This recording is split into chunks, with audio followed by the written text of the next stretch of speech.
네, 안녕하십니까. 정인태 신지식인 TV입니다. 저는 국립 한국복지대학교 특임교수를 역임한 정인태입니다. 네, 장애아동 발달재활의 원리에 대해서 설명을 드리고 있어요. 네, 발달재활대학원 유튜브 대학원 시간입니다. 네, 장애아동 발달재활의 원리에서 가장 중요한 게 발달의 원리다. 제가 이런 말씀을 드렸어요. 발달에 적합하게 해야 한다. 그래서 우리가 특수교육자다, 내가 무슨 놀이치료사다, 언어치료사다, 음악치료사다, 미술치료사다 이렇게 하면은 가장 중요한 게 비장애 아동들, 그러니까 일반 아동들의 발달의 특성을 아는 것이 굉장히 중요하다. 제가 전 시간에 그렇게 말씀을 드렸어요. 그래서 우리가 아이를 저도 이제 두 아이를 성인까지 키워봤는데요. 그러다 보면은 쭉 아이들이 성인이 될 때까지의 발달 과정을 쭉 살펴볼 수가 있습니다. 그래서 이제 뭐 저도 아이들이 뭐 22살이 넘어가고 하다 보면 이제 성인이 돼서도 아직 미성숙된 부분들이 또 성숙되게 가는 과정이 있어요. 그 뭐 저도 제가 되돌아보면은 지금도 발달되고 있는 것 같아요. 지금도. 네, 지금도 제가 발달되고 있다. 이렇게 생각이 듭니다. 그래서 지금도 깨닫게 되고 모난 부분을 다듬게 되고 또 느끼게 되고 그래서 뭐 공자께서 50이면 지천명이다. 예, 뭐 하늘의 뜻을 안다. 이렇게 얘기를 했어요. 40이면 불혹이다. 예, 이게 혹하지 않는다라는 거죠. 그러니까 인간은 죽을 때까지 발달된다라고 보셔야 되는 거예요, 사실상. 그래서 일단은 우리가 중요한 것은 유아기 때 아이들이 발달이 되는데 이 발달 특성을 알아야 된다라는 거예요. 그래서 직접 아이를 키워보고 그 아이를 관찰하다 보면은 아이가 어떻게 발달돼 나가는지라는 그 원리를 우리가 이해할 수 있게 된다라는 것이죠. 그래서 우리가 갓 태어난 아이가 반짝반짝 짝짝꿍 뭐 만세 이런 걸 못한단 말이에요. 아이들이 어떻게 해요? 예, 저 갓 태어난 아이들이 그냥 엄마 그 양수를 묻힌 엄마 모유를 묻힌 그러한 거즈를 갖다 대면은 그쪽으로 고개를 돌린단 말이에요. 이 정도로 하고 있는 거죠. 또 눈 맞춤도 이렇게 하고 까꿍하면 웃기도 하고 이런 모습을 보여주고 있죠. 그래서 아이들이 이제 서서히 발달돼 나가면서 이제 발달돼 나가면서 점점 어떻게 돼요? 정신과 뇌와 신체가 하나가 되면서 그러면서 이제 손가락도 움직일 수가 이렇게 있게 돼. 반짝반짝, 예? 잼잼, 곤지곤지, 예? 이런 거 할 수 있는 거죠. 도리도리, 도리도리 이런 거 할 수 있는 거죠. 그래서 이게 다 내가 앞에 있는 사람이 이렇게 반짝반짝 하니까 나도 이렇게 해야지라는 생각과 뇌와 이 신체가 연결되어서 할 수 있다라는 거예요. 이건 정신 내 신체 이론으로 설명하고 있는 거죠. 제가 이 MBPA 과학을 창안하고 정말 기가 막혔던 거예요, 사실상. 왜냐하면은 MBPA 과학을 창안하고 제가 정부 부처 장관상을 받았습니다. 네, 신지식인 상을 받았어요. 신지식인 정부 부처 장관상을 받고 그리고 우수 신지식인으로 또 선정이 돼가지고 그러한 그 인정을 받게 됐는데 우리나라는 신지식인들이 살아나가는 것이 너무나 힘들어요. 이건 역사적으로 다 그랬어요. 갈릴레이가 지구가 둥글다라고 얘기할 때 얼마나 큰 고통을 받았습니까? 결국에는 진짜 그 법정에서도 너 네 학문, 네 그 논리를 접어라. 예? 그래가지고 결국에는 법정에서 나오면서 그래도 지구는 돈다라고 얘기한 거 아닙니까?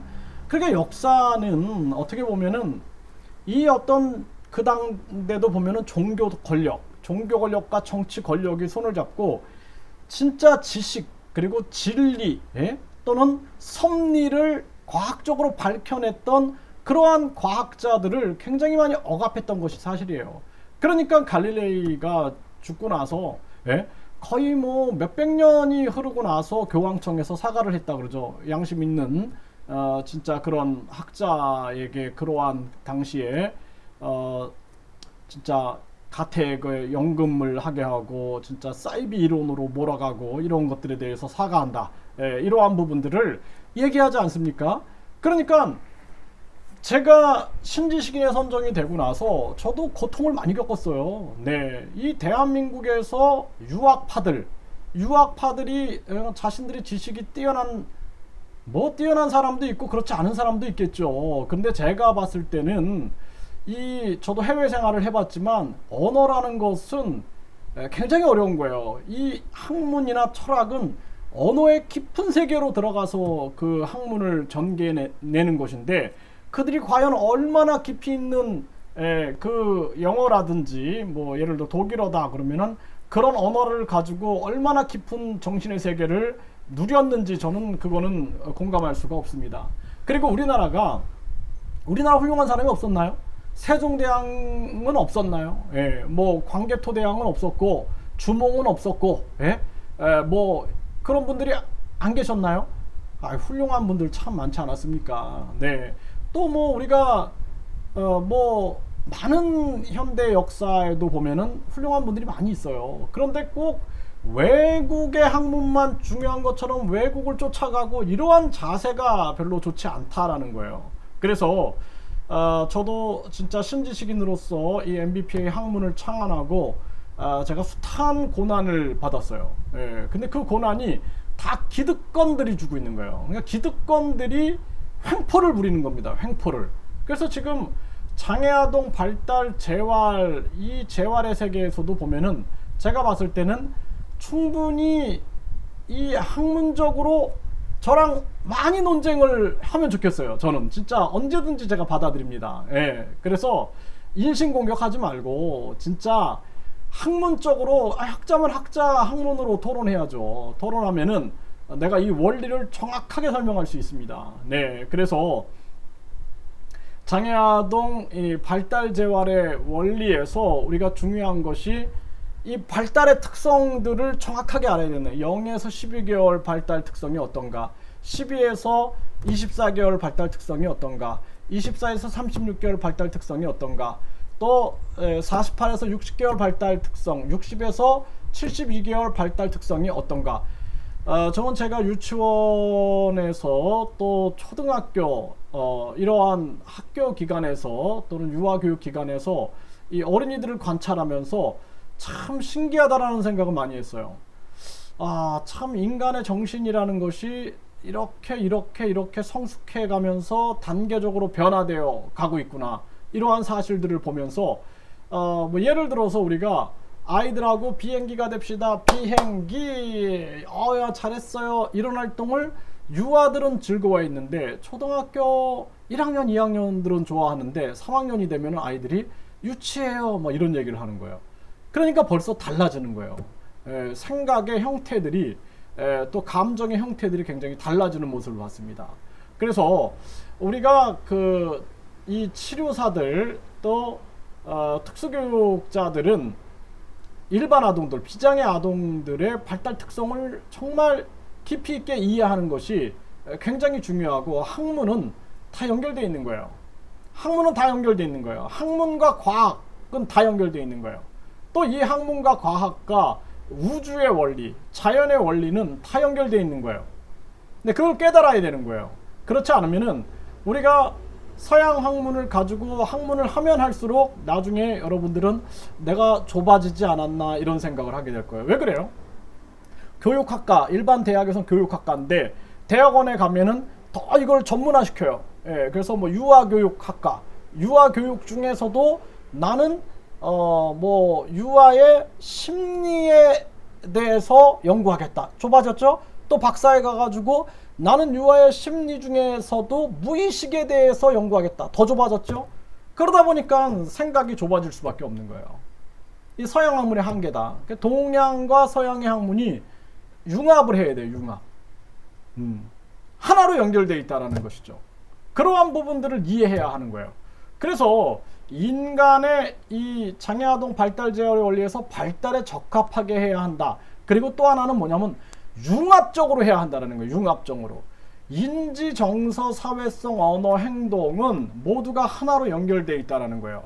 그래서 융합적으로 접근하지 않으면 안 된다. 이러한 부분들을 우리가 철저하게 인식을 해야 한다는 거예요. 자, 이 표를 한번 보세요. 이거 제가 연구를 해가지고 이렇게 만들어냈는데 보세요. 서양 학문은 인지치료, 정서치료, 행동치료, 언어치료, 사회성치료 이렇게 분리하고 있어요. 근데 뭔가 저는 이 학문을 하면서 이게 다 하나로 연결되어 있는데 왜 굳이 이렇게 치료를 다 찢어놨지? 예? 왜 서양은 안과, 내과, 이비인후과 뭐 이렇게 다 찢어놓지?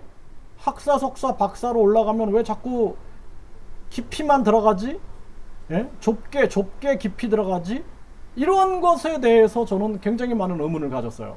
그러니까 그들이 가지고 있는 생각의 차이가 있는 거예요. 생각의 차이. 우리 동양인들과 서양인들이 심리적으로 차이가 있는 거예요. 동양인들은 굉장히 연관성을 굉장히 많이 생각해요. 연관성. 서양인들은 굉장히 구분하려고 하는 그러한 입장이 굉장히 강하다는 겁니다. 그렇기 때문에 인지정서 기억이 기초 영역인 거예요. 인간의 심리에.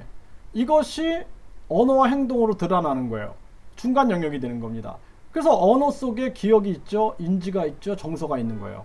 행동 속에 인지가 있고 기억이 있고 정서가 있는 것입니다. 그렇죠? 네. 그래서 언어와 행동이 또 어떻게 되는 거예요? 사회성으로 드러나게 되는 거죠. 사회성으로. 그래서 인지정서 기억이 언어와 행동으로 드러나게 되고 이것이 가장 큰 입장에서는 사회성으로 드러나게 되는 거예요. 이걸 상위 영역으로 봐야 되는 거예요. 이걸 같은 영역으로 봐서 인지치료, 정서치료, 사회성치료, 언어치료, 행동치료, 사회성 치료하려면은 언어와 행동이 같이 문제가 돼야 되고 언어와 행동의 문제가 해결되기 위해서는 인지정서 기억의 문제가 해결이 돼야 된다는 거예요. 예, 이러한 융합적인 사고를 가지고 접근하지 않으면 안 된다. 우리가 이렇게 볼 수가 있겠습니다. 네, 그래서 여러분들이 원리를 깨닫게 되면은 여러분들은 섭리를 알게 돼요. 섭리가 뭐냐면 보이지 않는 법칙을 알게 되는 거예요. 그래서 우리가 뉴턴이 만율력의 법칙, 사과가 떨어지는 걸 보면서 중력과 만율력의 법칙을 알게 되는 거죠. 이걸 통해서 우리가 이 은하계가 이 중력을 중심으로 또 만율력의 법칙을 통해서 돌고 있는 우주의 법칙을 알게 된 거죠. 그렇죠? 이게 모든 게 다 연결되어 있는 거예요. 그래서 우리가 우주에 대한 원리와 자연의 원리와 철학과 과학은 다 하나로 원래 연결되어 있는 것이다 라는 거예요. 그 서양 학문들이 다 구분해 놓은 거예요. 구분해 놓은 거. 그래서 이러한 부분들을 우리가 이해하고 나갔을 때 보다 깊은 학문을 할 수 있다는 겁니다. 과거에 우리 선현들은 어떤 스승님 밑에서 배웠느냐가 굉장히 중요했어요. 그러니까 서양 학문이 들어오면서 이게 무슨 뭐 학사니 석사니 박사니 해가지고 이걸 또 악용해가지고 박사학위를 주네 안 주네 석사학위를 주네 안 주네 하면서 여기서 각종 비리가 드러나고 뭐 요즘에 입학 비리 같은 거 드러나죠. 예, 이런 거 보세요. 예, 진정한 양심 있는 학자가 누구인가? 그러니까 양심, 학문을 하면 할수록 양심적인 사람이 돼야 되는 거예요.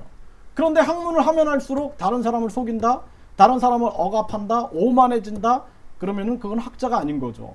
네, 종교도 똑같은 거예요. 종교적으로 영성이 높아질수록 양심 있는 사람이 되는 거예요. 양심 있는 사람. 학문도 양심을 추구하는 것이고 이 종교도 양심을 추구하는 거예요. 정치도 마찬가지예요. 정치가 바를 정자를 쓰잖아요. 그렇죠? 바르게 정치를 하는 거죠. 바르게 통치하는 거다. 이런 개념을 가졌는데 그러면은 바르게 양심적으로 하는 것이 정치인 거예요. 근데 대부분 다 양심을 버리고 있어요. 그러니까 우리 사회가 이 학문도 마찬가지입니다. 이 모든 게 황금 만능주의, 학벌주의, 출세 제일주의, 또 외모 지상주의로 흐르면서 가치를 다 상실해 버리고 인간이 가치를 향해서 나가는 것이 아니라 그냥 선물이 되게끔 만드는 그러한 상황으로 전락해버렸다. 이렇게 볼 수가 있게 되는 것입니다. 네, 제가 이 발달 재활의 원리에 대해서 계속 설명을 드리겠습니다. 네, 이 책을 중심으로 제가 설명을 드리고 있어요. 이 책은 제가 집필한 책입니다. 그래서 발달장애 극복을 위하여 엄마 아빠 이것만은 꼭 지켜주세요.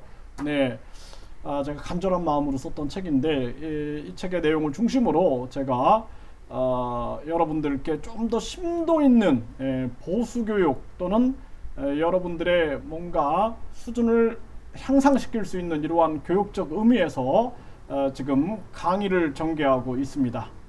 궁금한 점은 계속 댓글 남겨주시면 제가 계속해서 영상을 만들어 드리겠습니다.